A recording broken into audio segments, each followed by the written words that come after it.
Good morning. Good morning. So yesterday we talked about Native American pictographs and how the Native Americans used to tell stories using pictures.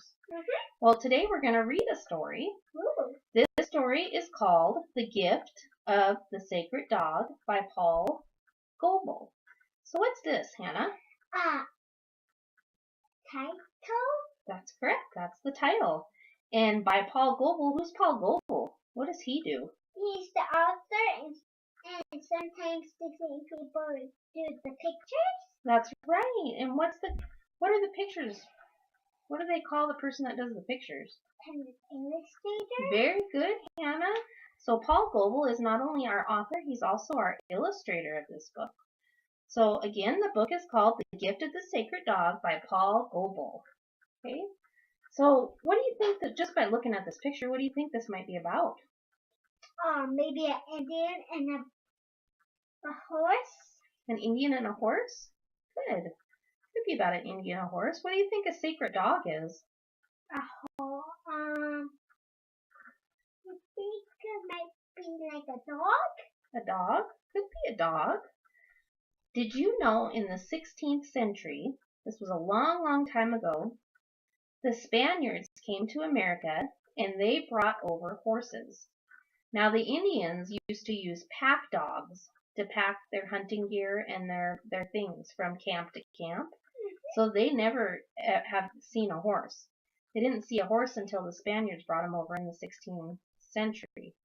So when they brought them over, the Indians looked at them and they said, "Big dogs," because the horses were pack horses just like their dogs were pack dogs. So that's how they got the name dogs. Big dogs is what they call them. So sacred dog is a special horse. Okay? So let's begin. The Gift of the Sacred Dog by Paul Goebel. There's a few pictures in the beginning. How beautiful. Okay. The people were hungry. They had walked many days looking for the buffalo herds. Each day they hoped to see the buffalo over the next ridge, but they were not to be found in that part of the country. Even the buzzards and crows circled looking for something to eat, and the wolves called out with hunger at the night. The people wandered on until they were too tired and hungry to go any farther, and the dogs could no longer be urged to drag their heavy loads.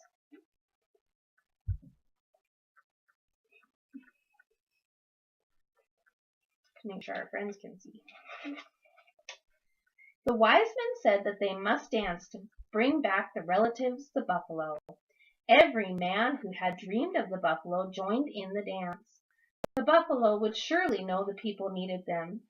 Young men went out searching in all directions, but they did not see any buffalo herds. So what do you think that might mean for the Indians if they can't find buffalo? Means that there's no food or water. No food. And they're starving, huh? There was a boy in the camp who was said to hear his little brothers and sisters crying with hunger.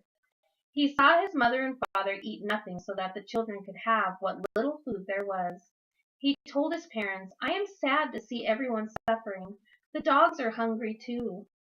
I am going up into the hills to ask the Great Spirit to help us. Do not worry about me. I shall return in the morning." He left the circle of teepees and walked towards the hill. He climbed higher and higher. The air was cool and smelled fresh with pine trees. So where is he going? Up the mountain to go to the secret guy. See the secret guy? Let's see where he's going. He reached the top of the highest hill as the sun was setting. He raised his arms and he spoke. And this is who he went to see. "Great Spirit, my people need your help. We follow the buffalo herds because you gave them to us, but we cannot find them and we can walk no further. We are hungry. My little brothers and sisters are crying. Great Spirit, we need your help." What do you think might happen? And the The guy that might help him. Think the Great Spirit might help him? Mm-hmm. I hope so. As he stood there on the hilltop, great clouds closed across the sky. Wind and hail came from sudden force, and behind them thunderbirds swooped among the clouds. Lightning darted from their flashing eyes, and thunder rumbled when they flapped their enormous wings. He felt afraid and wondered if the Great Spirit had answered him. What do you think? Yeah. Think the Great Spirit might answer him? Mm-hmm. Let's see. The clouds parted. Someone came riding toward the boy on the back of a beautiful animal. There was thunder in its nostrils and lightning in its legs. Its eyes shone like stars, and hair on its neck and tail trailed like clouds. The boy had never seen any animal so magnificent. The rider spoke. I know your people are in need. They will receive this. He is called Sacred Dog because he can do many things your dogs can do, and also more. He will carry you far and will run faster than the buffalo. He comes from the sky. He is as the wind, gentle but sometimes frightening. Look after him always. He's like the wind, gentle but sometimes frightening. You know, when the wind blows on your face, it's what? Soft. But when there's a storm and the wind's really hard and loud, it's kind of frightening, isn't it? So it can be gentle and frightening. The clouds closed and the rider was not there. Suddenly the sky was filled with sacred dogs of all colors, and the boy could never count their number. Their galloping was like the wind, and the drumming of their hoofbeats shook the hilltop on which he stood. They circled round and round, and he did not know if he was standing or falling.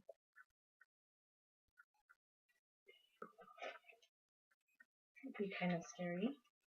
He did not remember going to sleep, but he awoke as the sun was rising. He knew it was something wonderful he had seen in that sky. He started down the hill, back home again, to ask the wise men what it meant. They would be able to tell him. The morning and everything around him was beautiful and good. Those are neat pictures. What are these? Antelope. Antelope. Very good. Where do we see those? Sometimes in free forest and stuff. And they jump the fence. Mm-hmm. When the boy had reached the level plain, he heard a sound like far away thunder coming from the hill behind. Looking back, he saw sacred dogs pouring out of a cave and coming down a ravine toward him. They were of all colors, just as he had seen in the sky, galloping down the slopes, neighing and kicking up their back legs with excitement.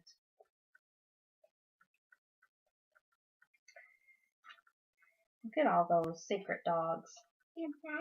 And bats coming out of a cave. The leading one stopped when they were a short distance away. They stamped their feet and snorted, but their eyes were gentle too, like those of the deer. The boy knew they were what he had been promised all on the hilltop. He turned and continued walking toward the camp, and all the sacred dogs followed. Look at how calm they are now. What do you think the sacred dogs are there to do? To help him find food. To help him find food? The people were excited and came out from the camp circle when they saw the boy returning with so many strange and beautiful animals. He told them, "These are sacred dogs. They are a gift from the Great Spirit. They will help us to follow the buffalo, and they will carry the hunters into the running herds. Now there will always be enough to eat. We must look after them well, and they will be happy to live with us." So they're going to help them find food by taking the Indians into the buffaloes. That's right, the buffalo herd. Life was good after that. The people lived as relatives with the sacred dogs, together with the buffalo and all other living things, as the Great Spirit wished them to live. They're pretty happy. That's a pretty bird. It is a pretty bird. Here's his reflection. When the people passed the place where they had hunted the buffalo, they would gather up the bleached skulls in a circle and face them toward the sun. "Let us thank the spirits of the buffalo who died so that we could eat." It's a bird. And they're thanking the spirits right here. And then this is a little Sioux song that I'll read to you. And this is a Sioux song for the return of the buffalo. The whole world is coming, a nation is coming, a nation is coming. The eagle has brought the message to the tribe. The Father says so, the Father says so. Over the whole earth they are coming. The buffalo are coming, the buffalo are coming. The crow has brought the message to the tribe. The Father says so, the Father says so. The Gift of the Sacred Dog by Paul Goebel. Did you enjoy that book? Yes. Thank you. Say bye. Bye.